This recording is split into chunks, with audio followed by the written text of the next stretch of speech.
حسبي ربي جل الله ما في قلبي غير الله نور محمد صلى الله لا إله إلا الله حسبي.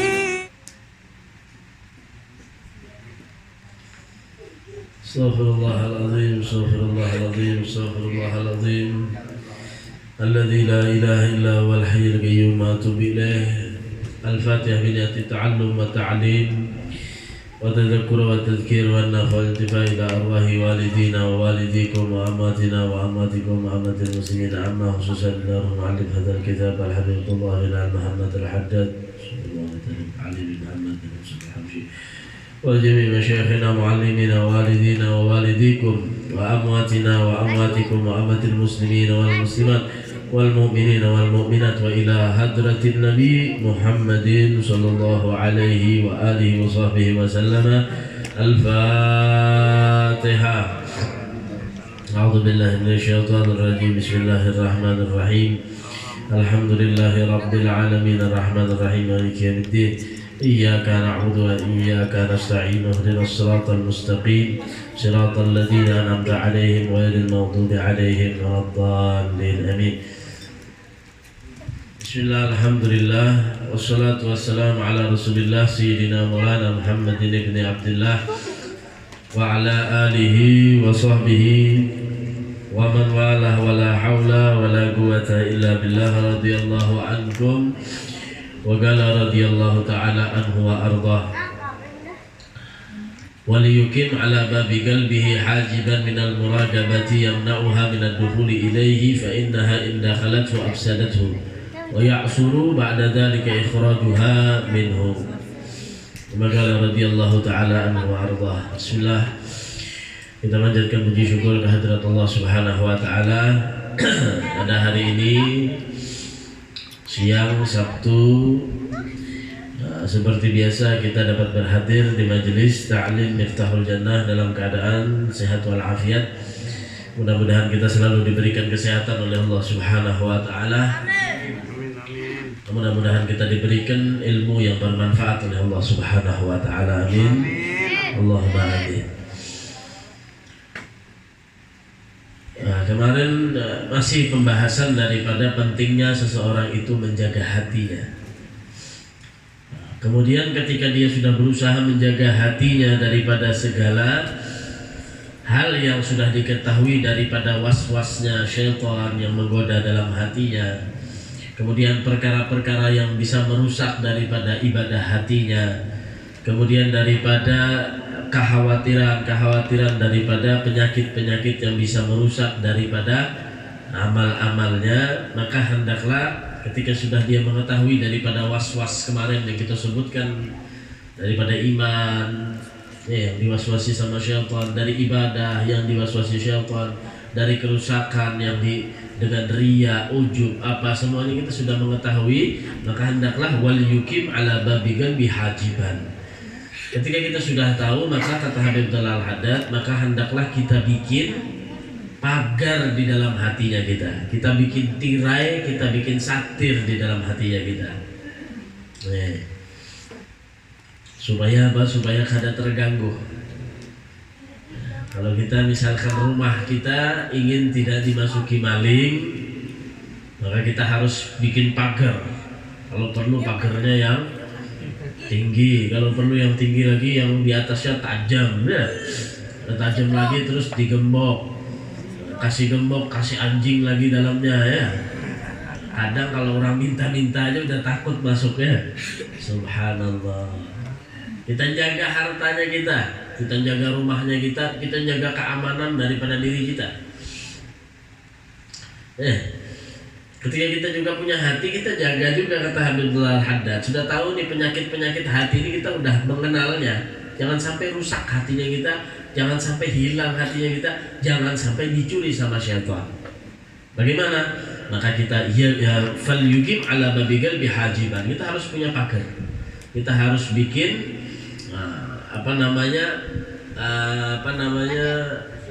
perisai yang sangat kokoh untuk hatinya kita, supaya nggak ada yang mengganggu, merusak daripada iman, daripada ibadah, daripada ihsannya kita.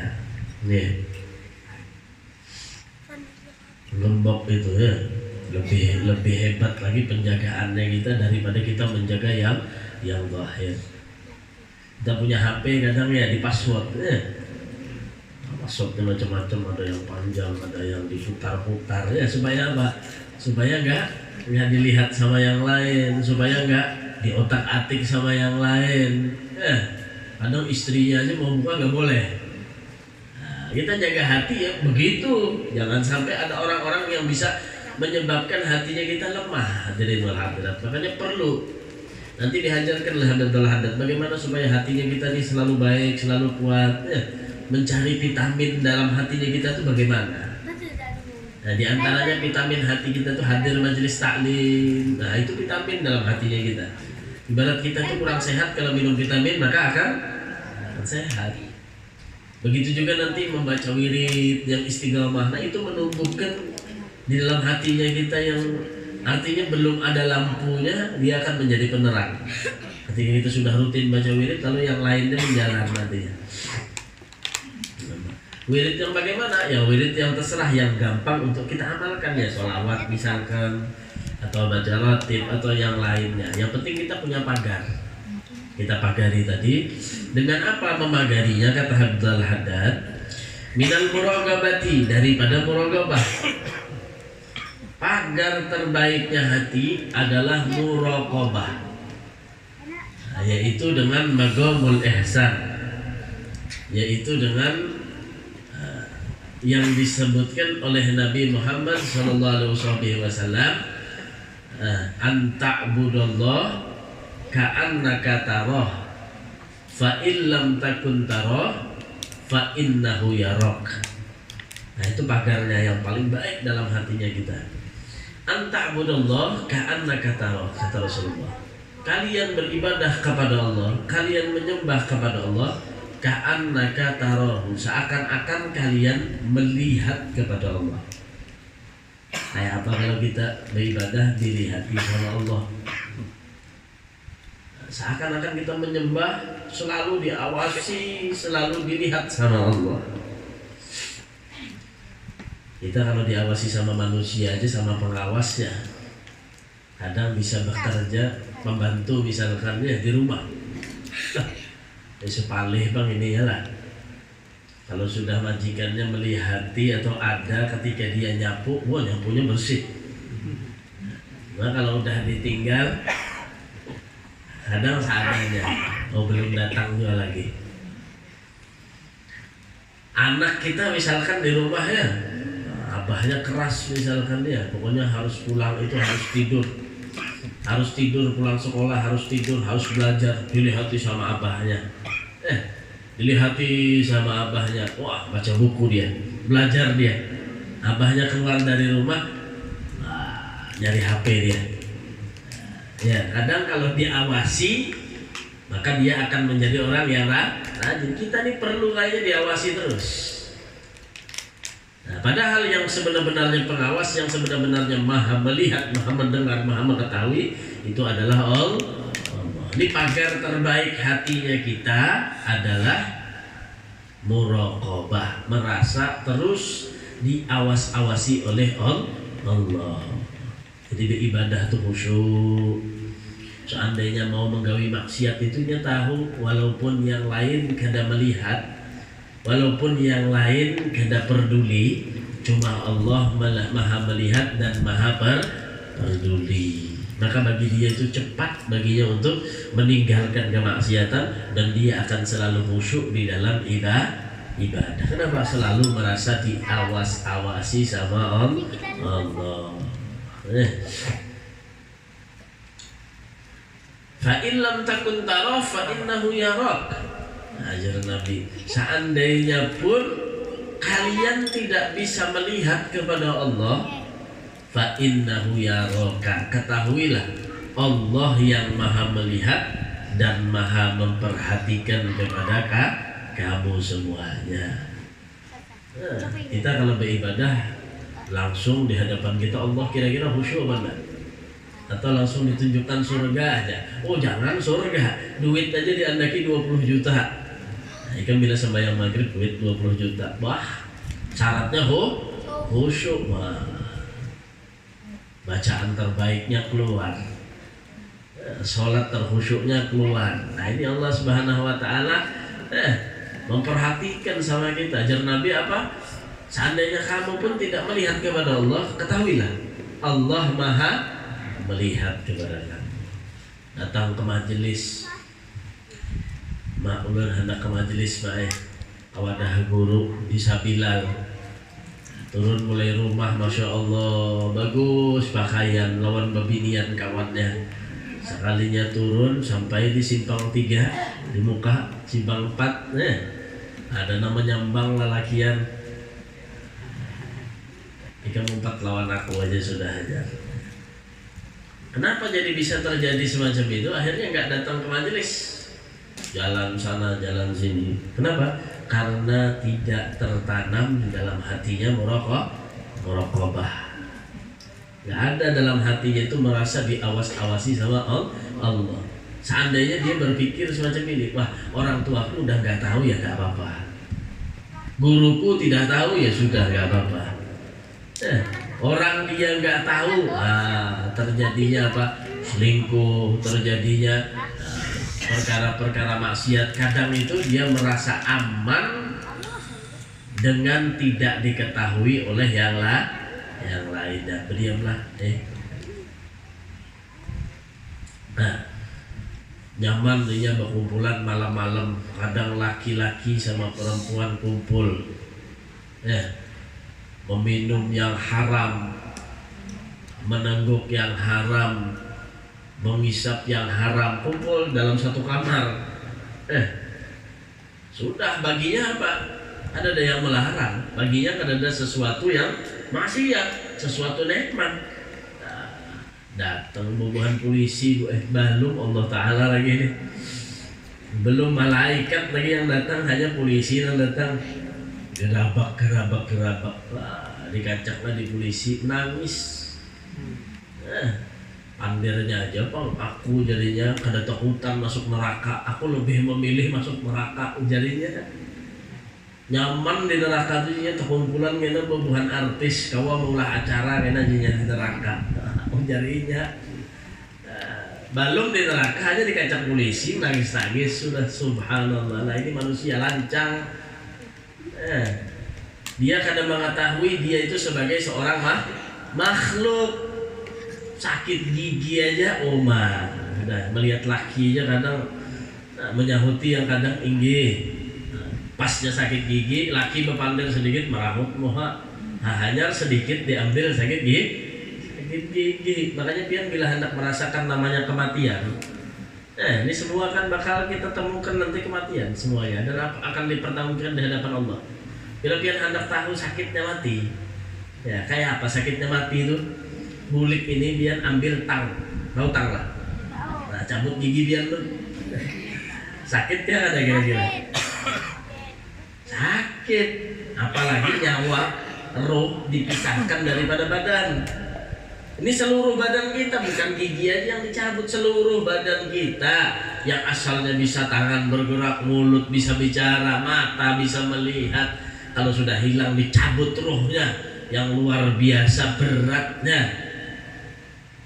Jar Nabi Musa alaihi salam meninggal dunia. Nabi Musa diceritakan dalam kitab Tanbihul Mughtarin. Meninggal dunia Nabi Musa 40 tahun setelah meninggal Nabi Musa, muridnya Nabi Musa ini dimimpi oleh Nabi Musa 40 tahun setelah meninggal Nabi Musa.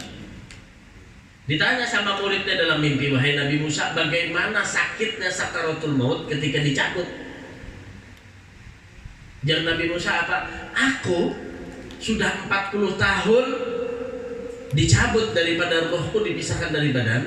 Sudah 40 tahun, sakitnya belum hilang daripada sakaratul maut. Nabi Musa. Nah kita siapa? Masya Allah. Makanya Rasulullah hendak meninggal dunia itu dikatakannya dalam satu keistimewaannya beliau menyebutkan ummati, ummati, ummati, umatku ya Allah, umatku ya Allah. Sampai minta Rasulullah itu 2 perkara. Yang pertama, jangan dibukakan pintu surga kecuali umatku sudah berkumpul semuanya dan siap masuk surga, aku bersama umatku, baru umat yang lain boleh masuk surga. Pertama yang diminta sama Rasulullah. Rasulullah gak minta apa-apa. Yang kedua, apa yang minta sama Rasul Sallallahu Alaihi Wasallam? Kata Rasulullah SAW, ya Ustaz, Ustaz, ringankan, khafif ala sakarati ummati, ringankan daripada sakaratul maut daripada umatku. Itu yang diminta sama Rasul Sallallahu Alaihi Wasallam. Yang diminta sama Rasul Sallallahu Alaihi Wasallam, ya, ringankan daripada sakaratul maut. Bayangkan lihat, kalau kita ngelihat masuk di rumah sakit itu aja bagaimana orang yang meregang sakaratul mautnya dengan sakitnya. Kenapa? Karena mungkin dia kalau lahir di dunia ini lahir dia kadang merasa menjadi seorang bayi, bagaimana orang tua merawat, bagaimana beliau membesarkan, ngasih nafkah, ngasih makan, bersihi kotoran semacamnya. Mungkin kita masih belum merasa waktu anak-anak itu. Dan ketika kita menangis dalam keadaan kita masih kecil, bayi lahir menangis, maka orang tuanya dan orang sekeliling yang sayang sama dia senang dengan tangisan tersebut. Ya, ada bayi lahir ya, menangis, makin kencang menangisnya orang tuanya makin senang kadang ya. Subhanallah, neteskan air mata kesenangan ngelihat anaknya nangis. Cuma kalau sudah kita besar dewasa, semua amal yang kita kerjakan setelah kita balik, setelah kita diberikan haddut taklif oleh Allah, diberikan ini yang haram, ini yang halal, ini yang nggak boleh, ini yang dianjurkan, ini yang dilarang oleh Allah, itu semuanya ada pertanggungjawaban di hadapan Allah. Bukan sekedar kita mengerjakan terus bebas lah. Faman ya'mal mithqala dzarratin khairan yarah wa may ya'mal mithqala dzarratin syarran yarah. Sekecil debu pun daripada kebaikan kita ada pertanggungjawaban di hadapan Allah. Sekecil debu pun daripada kejahatan yang pernah kita kerjakan juga ada pertanggungjawaban di hadapan Allah. Ketika kita sudah lewat masanya kita dengan amalnya kita, bukan sekarang yang kita rasakan pembalasan dari Allah. Apa kata malaikat Jibril ketika datang sama Rasulullah? Ahbib man ahbabta fa innaka mufariquh. Silahkan kau senang dengan apa yang kau senangi. Senang sama harta, silahkan. Senang sama jabatan, silahkan. Senang sama keluarga, silahkan. Senang sama istri, sama anak, silahkan. Tapi ingat, fa innaka mufariquh, pasti akan berpisah. Gak ada yang namanya sehidup semati. Ya, mati bininya seminggu kawin lagi ya. Subhanallah, nggak ada. Ada orang meninggal minta wasiatnya, nanti HP-nya dibawain dalam kuburnya. Nggak ada ya. Sudah nggak ada. Al-yawma nakhtimu ala afwahihim wa tukallimuna aydihim wa tashhadu arjuluhum bima kanu yaksibun. Nanti tangannya kita akan berbicara dengan sendirinya. Mulut kita akan dikunci oleh Allah, tangan, kaki dan semacamnya anggota tubuh kita akan berbicara di hadapan Allah Subhanahu wa taala. Pengadilan yang tidak mungkin didustakan, tidak mungkin direkayasa. Sekarang masih bisa direkayasa. Di hadapan polisi, di hadapan jaksa, di hadapan hakim semacamnya, mulutnya dengan lantangnya berdusta, dengan lancarnya berbohong. Walaupun sudah disumpah Quran, cuma masih pengadilannya manusia. Kalau sudah di pengadilannya Allah, mulutnya nggak bisa berbicara lagi sudah. Makanya mulut ini dikatakan Imam Ghazali dalam kitab Ihya'nya apa? Mulut kita ini soghirun jirmuh, kabirun jurmuh.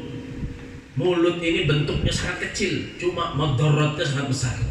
Kadang gara-gara mulut, orang bisa keluar dari Islam. Kadang gara-gara mulut orang bisa menyakiti daripada sesama muslimnya. Makanya bahayanya mulut. Makanya Sayyidina Abu Bakar itu sering dikatakan ya di mulutnya itu ditaruh batu. Jadi kalau dia mau ngomong, batunya dicopot, ngomong seadanya, ditaruh lagi batunya. Dan Allah Subhanahu wa taala kasih mulut ini luar biasa pagernya, Bu. Sudah dikasih bibir 2, atas bawah. Habis gitu dikasih gigi lagi. Habis kasih gigi sama orang yang pengen passionnya mantap, dikasih kawat bener lagi, ya, dikawati giginya. Nah, itu Allah Subhanahu wa taala ngasih gambaran nih, mulut ini harus dijaga. Jangan sembarangan mengucap. Makanya kata Habib Abdullah Al-Haddad, pengarang kitab Adab Sulukil Murid ini apa? Kata beliau dalam nasihatnya yang singkat, cuma bagus sekali untuk diamalkan apa?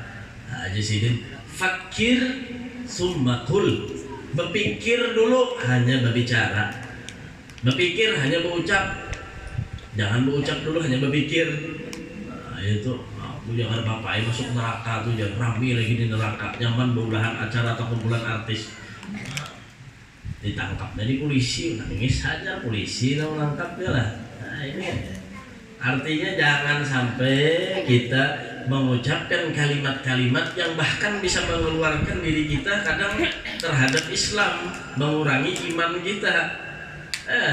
Berpikir dulu, hanya berucap. Wadabbir sumaf'al, rancang dulu, baru dikerjakan, diolah dulu. Nah, tukang itu hendak bangunlah rumahnya, dilihatinya dulu di mana andakan tawingnya, di mana lawangnya, di mana jendelanya. Kadang langsung ulah. Kalau langsung ulah bisa ya miring lantainya, kadang sebelah sini ketinggian lantai. Jadi diukur dulu, di ini dulu, nah begitu. Jadi mengerjakan segala sesuatu itu dirancang dulu, baru dikerjakan, dikonsep dulu, baru dikerjakan. Jangan asal-asalan. Jadi kata Abdullah Haddad, hendak berbicara pun berpikir dulu. Hasbi Rabbi Jalla ما في قلبي غير الله نور محمد صلى الله